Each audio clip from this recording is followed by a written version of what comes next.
to the metal when the lane moving fast. Hey, let them all cross. If they hate, then let them hate and make a bigger boss. Hey. What is up, ladies and gentlemen? We are back. We are live. It is the Freight Coach Podcast, the top podcast in transportation, coming to you guys every single weekday, 8:30 a.m. Pacific, 10:30 Central, to break down some industry headlines. But today we're not doing any of that because, I like to take a couple of days out of the year and not talk about freight, which is, kind of ironic considering that this is all we talk about. But at the end of the day, it's I've been doing this show with my really, really good friend. We're not just like work acquaintances. He's somebody who I consider a friend. And we've been doing the Red, White, and Better Than You show for literally, this is our fourth rendition. And this is just the Ode to America and why we're better than everybody. And we just don't care what you think about it from that point. So I'd like to welcome my good friend, Robert Bain, on the show, the strongest man in logistics. Let's go. What is going on? Never forget the British blew a 13 colony lead. Dude, I am that show or that shirt. And then there's a bunch of them. I would like go bankrupt if I would buy all the shirts that I want, because there's just a ton of just heaters out there. Oh, we've got some good ones. I've got the Red, White, and Better Than You. That's the original one, right? The start of the show. I've got one of George Washington, very similar sunglasses to what I'm rocking today. Says "Suck it, England" underneath that. Like, great stuff, man. This is another one I've got. It was called Ing and until 1776 because we gave him the L. Yeah. Dude, it does not get old, though. It doesn't get old to hear all of these 50 years, still going strong, baby. Dude, I know. We've outlasted everything at this point. Like, there's been no other, on record, we've outlasted everything. You never know how, history, we're only told what they want us to hear. So, you never know what's actually gone on out there. But, dude, I want to dive in and talk about, the most current event, which is the World Cup. And I gotta admit, man, I hate soccer. I don't think it's that cool at all. I know nobody cares about soccer. I know, right? Like, you're a big soccer guy. I know that. My family are big soccer people, like fans of it all. I went to a soccer game in Europe when I was over there. One of the craziest experiences that I've seen. Like, it's cool, but like I have such a deep satisfaction in beating countries whose entire identity is wrapped up into sport that we're casual about, and we just beat the brakes off of them. I fucking love it more than anything. It's beautiful. It's a great thing. And it is this World Cup cycle in particular has been really fun to watch, to see the rest of the world, realistically see a 20-year progression of the U.S., actually more than a 30-year progression of the U.S. men's program. The U.S. women's program has been dominant for a long time. They're very, very good, producing some of the greatest players ever. And the men's side, reality is this, like, our best athletes don't want to play soccer. Yeah. Because why would you? Yeah. And so now, like, when you think about it, and not to say that we don't have incredible athletes that are on this and have been on previous men's national teams, but, I mean, can you imagine your, center midfielder being John Stockton, or like LeBron James playing keeper, or like Anthony Davis playing wing? Like, it's no contest. Or Randy Moss playing forward. Get out of here, dude. No, that's it, right? And it's like it's funny. I'm gonna botch his last name. It's Zlatan Ibrahimovic. Dude, love that. Zlatan is more than men. He is Zlatan. Yeah, dude. Zlatan. He's one of a kind. But he says the best, right? Like, there's a reason why U.S. players aren't dominating in Europe, right? Like, there's a couple of them that play in Europe, but like, it's next level, like look at a guy like Messi, for example, who's over here. He's like 40. He is he's kind of dominating in the MLS right now. And he's 20 years older than most players on the roster. And that should say something, right? Like, you look at a guy like Ronaldo, for example, who is, I personally think he's the best player in the world. He's dominated at every league that he's played in. And it's like, you see guys like that, and it's like, we can't compete with that at that level. But when it comes to the World Cup, we'll just beat the brakes off of you. And that's all that matters. The thing is, and I'll say this, our coach, who I'm sure when they do the movie on this team at some point, Russell Crowe's going to play him because he looks like Russell Crowe on the sideline. But he has this team believing, and there is something about believing in yourselves as a team. Like we do. We have world-class players. Very much this last game showed we have world-class talent. Like that free kick, and I wish I could articulate it to others who have not attempted those skills before, like how difficult it is to dip a ball over the wall the way he did and do it so casually that the keeper basically was frozen. Yeah. Truly is one of the most unique skills you can have. And so we have all these pieces. And to your point, like, do we dominate? No. Like we have great, like Pulisic's a great player. We've got great guys that are on this side. But we have pulled together, and it's honestly in spite of some of the US alumni, call it what it is, like Landon Donovan and Alexi Lawless hate this fucking team. They hate them. Why? And that's what I don't quite get, other than they know that they are better than the teams they were on. Yeah. And so you listen to, and also speaking of Zlatan, the Zlatan Thierry Henry bromance and their mutual hatred for Alexi Lawless when they're announcing together is fantastic. It is absolutely like, I mean, Zlatan literally telling the viewing public, "You're welcome for Lawless not being on one of their broadcasts." Unreal. But no, these guys talk about like, oh, they don't have the respect for this, or they don't like, no, so they don't care about you, bro. Like you had long red hair and you were cool with your goatee, and then you got you got your shot in Serie A after the '94 World Cup, and you kind of got dogged, man. You played a couple 3 years, like you know, and your minutes dropped pretty quick. Like, to your point, it showed that there was a level of class that just wasn't there in the U.S. system now, which we have that now. Yeah. And so, and Donovan, I think I appreciate him because he has an ego that allowed him to accomplish great things. He did great stuff for this country. He scored what is, I will argue with anybody, one of the best goals ever, but also the most important goal in U.S. soccer history, against Algeria when it put us through the knockout rounds. That was huge. And what he's done is great. But the idea that he believes like, cool, like I'm the best ever and like no one can ever do more. Listen, bro, you didn't win the World Cup. At some point we're going to, and you have to accept that fact. So like, if you listen to these guys talk about the U.S. team, they hate this team. But then you have guys like Thierry Henry and Zlatan and Peter Schmeichel, who are international superstars going, this team can get it. And like, well, Zlatan and Thierry Henry have both said like, this U.S. team with some strokes of good luck and with the schedule they have, like Belgium's going to be a big test coming up. They could get to the semis, and like at that point, anyone has a puncher's chance to get to the final. And then you got to go 1-0. You have to go 1-0 3 more times. Dude, I look at it like this though. If you look at March Madness, for example, and just drawing comparables, because we're down to are we at the round of 32 still, or are we in 16? Yeah, we're finishing off the round of 32. The US, Canada, and Mexico are all in the round of 16. Yeah. So if they win, I think with all 3 host nations could be in the quarterfinals, and all of a sudden North America has 3/8 at least of the quarterfinal teams. Well, dude, it's like I look at it too, where now at this point, if everybody's in the final like 16, if you look at the March Madness, for example, anybody's got a shot from 16 on, right? It does not matter. You look at all those puncher's chance, and that's it, right? And it's like you only need one thing to fall, properly into your way. And you go back and you look at the Olympics, right? Like I know, men's hockey beating Canada, another thing that I love beating other countries whose entire national identity is that sport.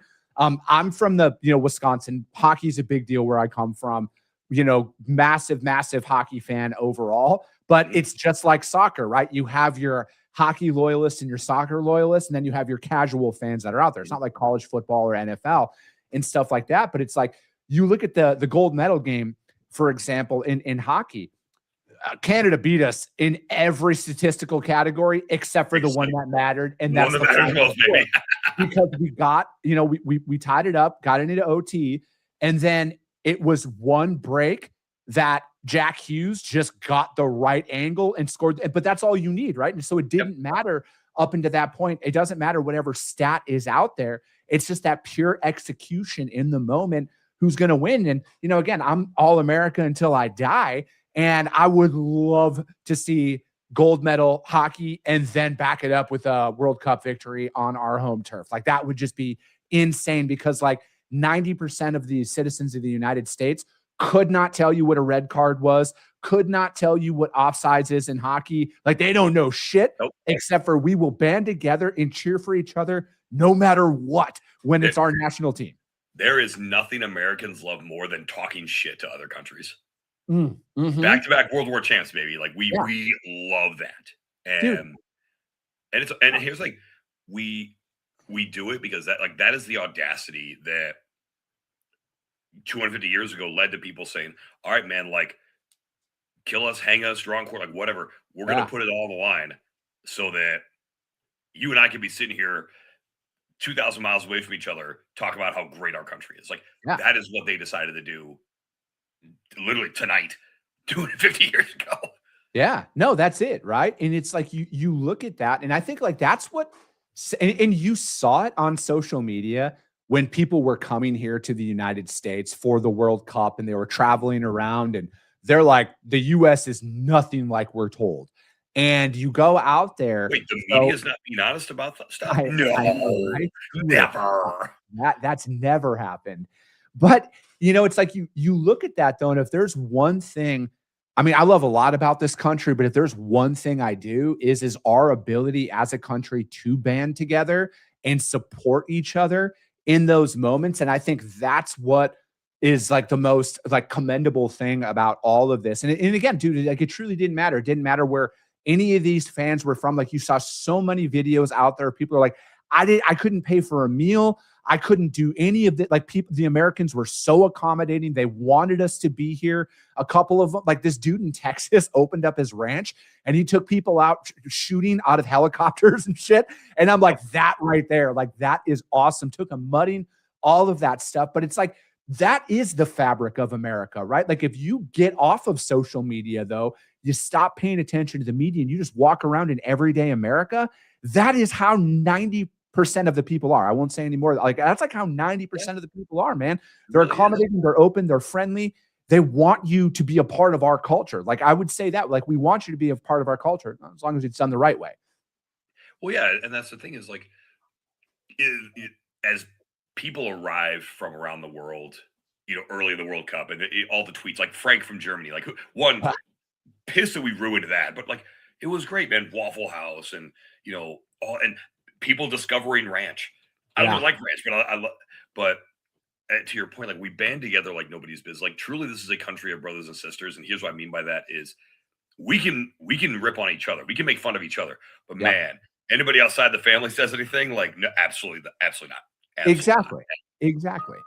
And we get to you had this global event all right here in the United States and in North America, and to your point, like we have been accommodating, we want people to experience our culture, and on top of all that, like you see all these different countries saying, okay, like maybe we need to rethink this whole like American side, and like don't get me wrong, we have an arrogance about us, and we should.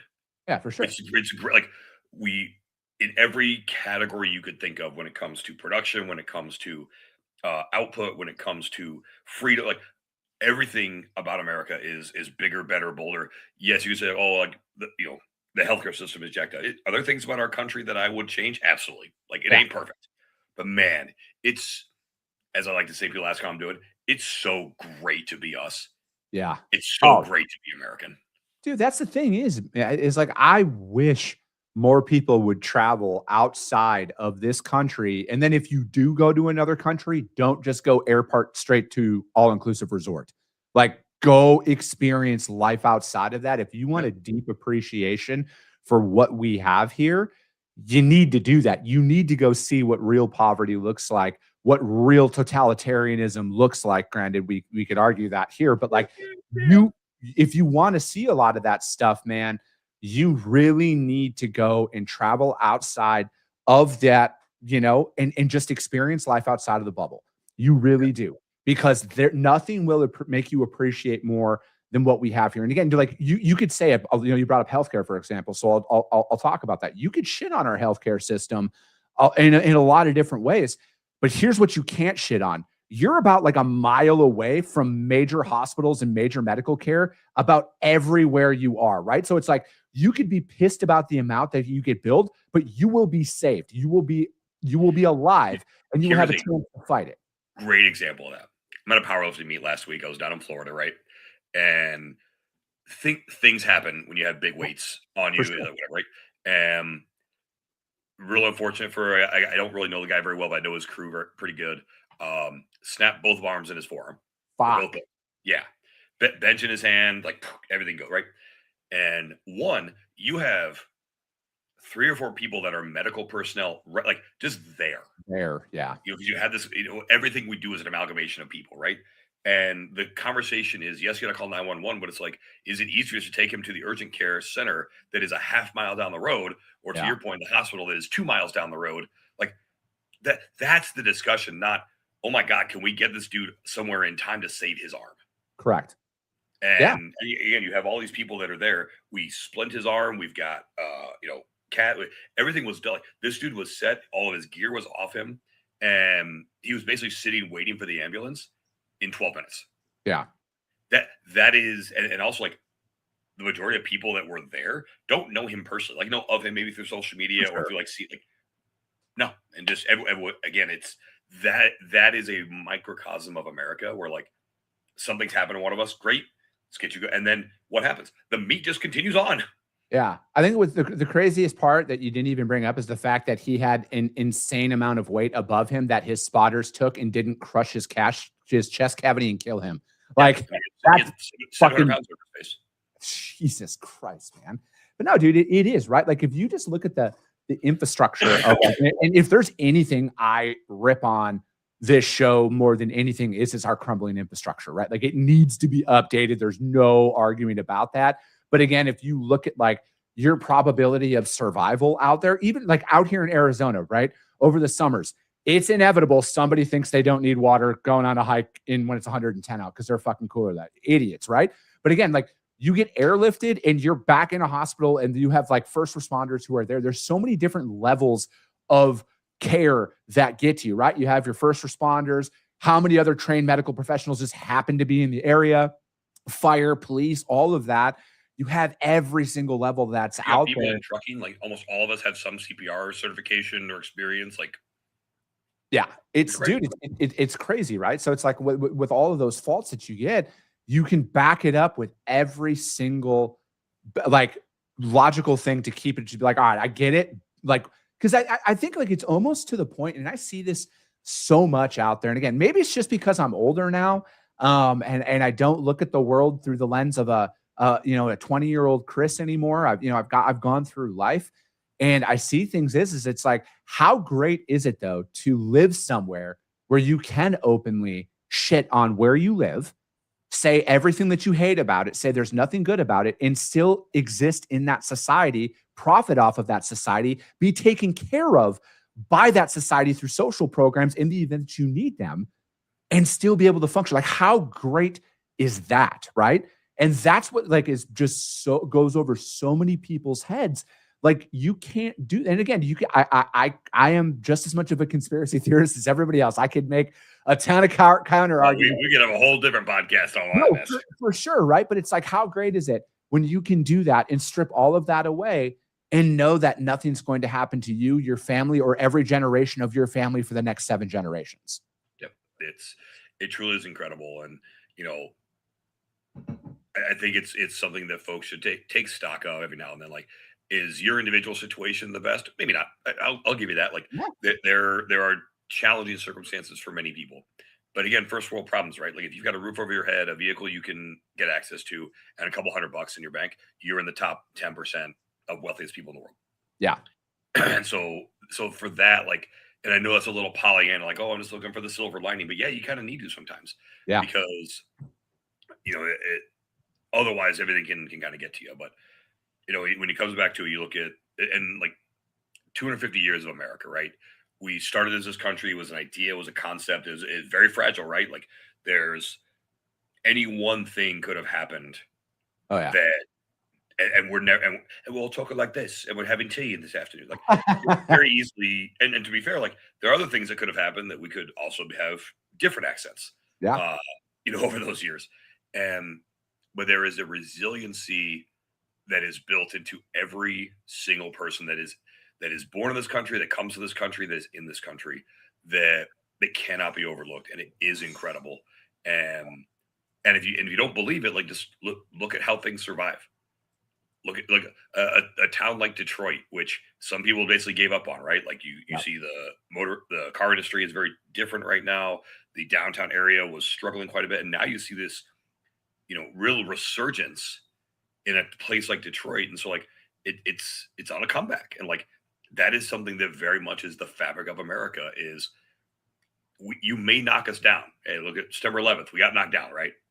Like and yes, conspiracy theories. I won't go into all that, but like we got knocked down, but we get back up. We dust ourselves off, and we move forward. And so that's an incredible thing about this country and about being an American.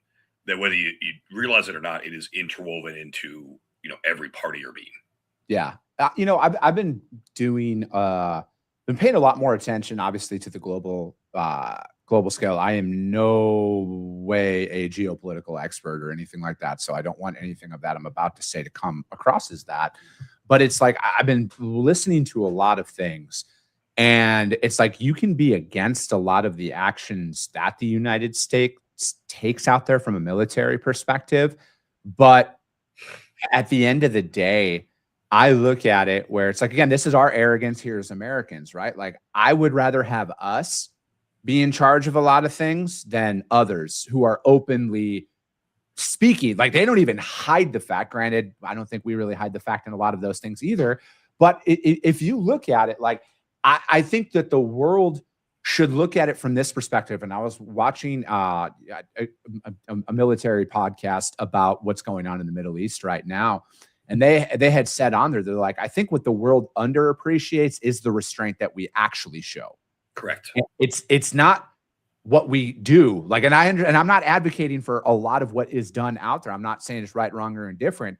But I think that point alone is like, I think the world should appreciate what we don't do more than what we do, because just based on the capabilities that are out there. And then, but then again, you look at historically what comes with the actions of the world superpowers in history and the destruction that goes on. And again, you could make counter arguments to a lot of these things, but the fact that there are multiple 180 countries out there that are independently operating as their own, granted, a lot of them are on our payroll, but like the fact that all but like 6. No, I know, but it's like the fact that happens and they're allowed to live their lives in a non-totalitarian regime that historically has happened. I think like they should appreciate that a little bit more than what I think is shown towards us. Because again, my honest opinion is this: if you're on our payroll at all, I don't give a fuck about your opinion, right? It's just like that saying, like, if you're an adult and you're still getting money from your parents, you can't complain about shit. Keep your mouth shut. Correct. And I think that's something your point. It's underappreciated. And I look at the United States as very much like the hood guy who gets out of the hood. Yeah. And it is, because listen, we are polite. We will work with you. We'll do whatever. But we will check you. And we have so many ways to check you. Yeah. If you're going to be disrespectful. And so, and I there's parallels in everything, right? I liken it very much to social media. Like you can chirp all you want in a tweet or in your press conference in the comfort of your own, house. Like come here or invite us, like come say it with your whole chest. Dude, because like, my son, he's a teenager now. The only person that'll do that is Vladimir Putin. He's the only person and that dude stays quiet because he knows. I know. And it's funny is you like all the keyboard warriors that are out there, and it's like, it is, man. It's like, just come say it to my face if you have a problem. I'm not hard to find, at any industry event and stuff like that. Granted, not a lot of people, a lot of that's calmed down over time, because I think like most people are like, it doesn't matter what we say at this point. He's going to continue to show up and keep talking and stuff like that.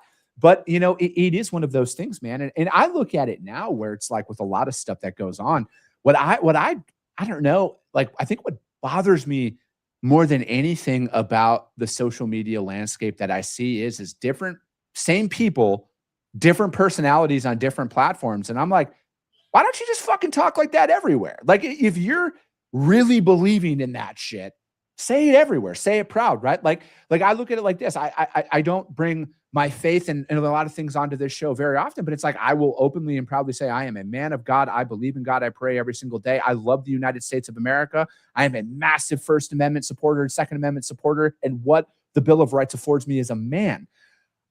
I will say that in every setting, though. Like, I don't understand why people will talk a certain talk on one platform, but then completely fucking change their tune on another. It's like, just fucking say it. That is a skill that is developed, by the way. I've talked with this with people that I do like some career coaching with, right? Is one of the most freeing things, and you and I talked about this before, years ago, is being able to be myself or yourself at a different volume. I will be a different volume on this show versus on a stage versus on a powerlifting platform versus sitting across from my granddaughter. I'm still the same person. Yep. It's just a different volume that you're going to get. Oh, yeah. And I think that's hard for people, because if you want to say it with their whole chest, you got to say it all. Yeah. And so many people only believe what they think others won't challenge them on. Yeah. That they'll say out loud. So true. Yeah. And so that's it. Listen, I appreciate where you stand on life. I do not have the same belief when it comes to the faith and religious stuff. That's just me. I believe in this country immensely. I don't like our government. Call it what it is. I believe that people that don't take care of themselves physically are irresponsible and weak and should be in positions of authority. That was that is a statement of Robert Bain. That does not necessarily reflect the opinions of GLCS, any other organization that I'm a part of, because I think that shows that you are willing to compromise in the area that is most important, which is the shell that we have for 70 to 100 years. Yeah. If you're willing to compromise there, you'll compromise in everything else. Dude, I couldn't agree. 5 years ago, I probably wouldn't have agreed with that statement. But since I have taken back control of my health, physical health, I would agree with that. I think it all starts and stops with your ability, because it's like, I think that people, like they'll look at you, for example, right? I always chirp at your social media because you're my boy, and I know you've sent me screenshots. Yes, like this is a different keyboard warrior though. Like we'll have fun with it. I look at a lot of that stuff, and I'm like, what I know the work that goes into what you do to physically do what you do in the weight room, right? Like, I used to not understand and appreciate the level of work and discipline that goes into create things in general, right? Like, I look at it now in my health. I will 100% attribute getting myself back healthy to the success that I've had in business, because I know that if I take care of my body, it's going to take care of my mind. And if that's performing at a high level, I will perform at a high level at work. The physical and mental endurance that comes along with it, right? Because it's like doing a lot of these things where it's like, I'll work all day, I'll do the show, I'll fly to an event, and I'll do an event for a couple of days, come back, and then I'm doing the show the next morning, right? Like, there's no break from that. It takes a certain level of physical and mental endurance to be able to go through a lot of those opportunities. And it does start and stop with your ability to not overeat and let yourself go and get it, right? And again, this is just coming from somebody who I was 270 pounds, okay? I was fat. I am, for physical attribute. For context, I am also 270 pounds this morning. We look very different.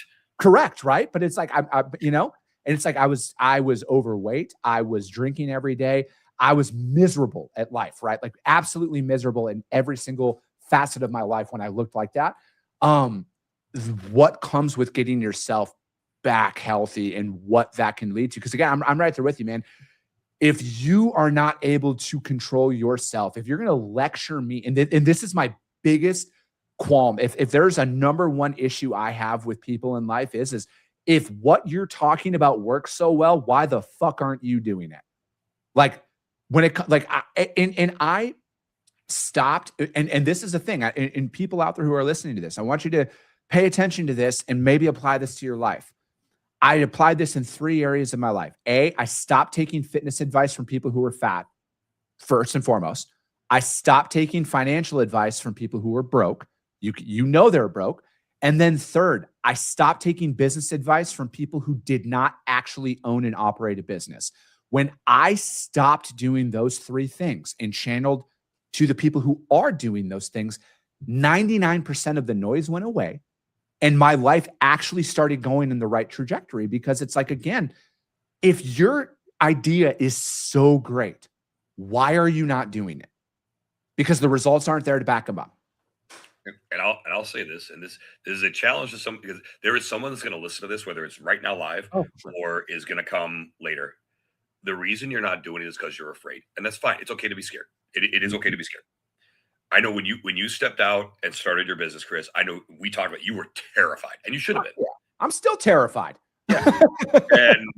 But you should have been a lot more scared then. But you do it anyway, because there is a freedom in betting on yourself. Oh yeah. And so I know we're coming up on time on the show, so I'll kind of end with this here, right? The reason why I am so hardcore about my own personal training and my fitness and that is, I am 44 years old. I want to be able to walk with my granddaughter on the beach. You know, she's 2.5. We get to have a lot of fun. You know, I am by far the strongest grandfather I know. Yes. And it's important that I do this stuff because, yes, there is the ancillary benefit of I look good, I feel good, but like, I sit down in a boardroom and, you know, on a Monday afternoon, and the day before that, I was doing max effort squats. I had 1,300 pounds on my back because I was full gear. There is not a person in that room that can scare me in a way that did. And so knowing that I overcame that, I walked in that room, I can sit here and while I may not have the same bank account, I may not have the same, you know, cool tailored clothes, and this is not a knock on any of those things, but I can look at you as a human being, and I can go toe to toe with you in anything, because there is nothing that can kill me. Yeah. And that is why I'm so adamant about getting training in. My girlfriend is the same way. You know, she's one of the strongest women in the world. And we do this stuff because it makes the rest of life very, very simple to contextualize. Like, I was just under something that should have killed me, and now I'm going to go do X or Y, or I'm going to go get on a plane, which isn't always the greatest thing right now. Like, and I'm good. Yeah. And I'm good. And the other thing too is, like, call it what it is. Like, we're all going to end up in the same place anyway. Mm-hmm. So, like, let's have some cool stories to go along with it. Let's run this thing into the ground. Yeah. No, dude, I couldn't agree more with that. And I think that if anything, it pulls the insecurities of people that they know they should be doing it. Because again, like, what works for me works for me. All right. And I don't say anything out there in the rare times that I do talk about fitness and all of that stuff, in no way, shape, or form am I trying to tell somebody you are wrong for not doing it the way that I do it. Right. And like you and I, Robert, we both love fitness, very different goals on what we're trying to go after. Right. But it's like, we understand though, that like, hey, it's not a one size fits all thing. And for me, all the content that I create, this podcast, when I talk about things like we're talking about right now, this is for that person who felt like me 5 years ago. All right. Because like, it's going to take some pretty extreme fucking changes to reinvent yourself. Because that's what comes along, whether it's with entrepreneurship, fitness, you got to kill the old version of yourself, because the old version of yourself is never going away. Like, Fat Chris is still on my shoulder all the fucking time about everything. Okay. But it's like, I have to talk about certain things, because it's like, this isn't me ever saying what I'm doing is right and what you're doing is wrong. This is just what works for me. And my message is for those individuals who, you know what, maybe they're mid to late 30s. They drink every day. They're overweight. They want to do more in life. They know they want to do more, because I can tell you this, every time I was drunk and looking at myself in the mirror, I thought I was that badass version of myself, you know? And that's why I kept drinking every day, to get that version of myself to come back out. Well, guess what? I had to have that hard conversation with myself in the mirror and said, hey, fat ass, you're the fucking problem. And it took a lot of work, but here I am. And it's an every single day thing. I love getting the satisfaction of this, Robert, of going to the gym super early, not because you have to go to the gym early, because I know nobody else is up at that time. Or in Arizona, when it's 115 degrees out and I'm doing fucking cardio outside and I'm the only motherfucker out there. I love that shit. I see everybody driving by in their air-conditioned car. I fucking love those moments, because I'm in that zone and I'm doing something that I fucking know you're not going to do. And I'll say this to all those folks that are like, okay, like these are just talking and how like we want you to do the same thing. Whatever gets you to feel like I'm the badass, whether to your point, it's Correct. you're working out early, or you're working out late, like you're staying up and you miss that sleep, or you're getting those extra steps in, or you're monitoring your food. I mean, you saw like I've been eating a little bit here. You know, I've got my little pre-workout, so we're going to the gym after this. Like I want to hear, because I'll be honest with you, and I know you've had multiple instances like this, Chris. I've had somebody approach me and say, "Hey, man, like the stuff you put out saved my life." And I'm like, listen, it doesn't need to be that deep, but if it helped you change so that you are in a position where you're making more money, you're providing for your family, your girl or your guy thinks you're sexier because you're doing like, dude, I want to hear all like that. That is what makes America great. Is because there are examples like this everywhere, and we have a voice, we can talk about it. And we want you to be badass fucking Americans, because this is America. It fucking rocks. It doesn't have to be great again, because it never wasn't not great. Dude, I love it. I can't top that at all, Robert. Thank you so much for joining me. That's it for today, you guys. We're out. We'll be back next week. Go out, celebrate, be safe this weekend. Don't Jason Pierre-Paul your fucking hands. Keep all 10 digits. Keep all 10. If you're coming in with 10, fucking leave with 10. Have a great weekend, you guys. Let's go. Talk to you soon. Hey.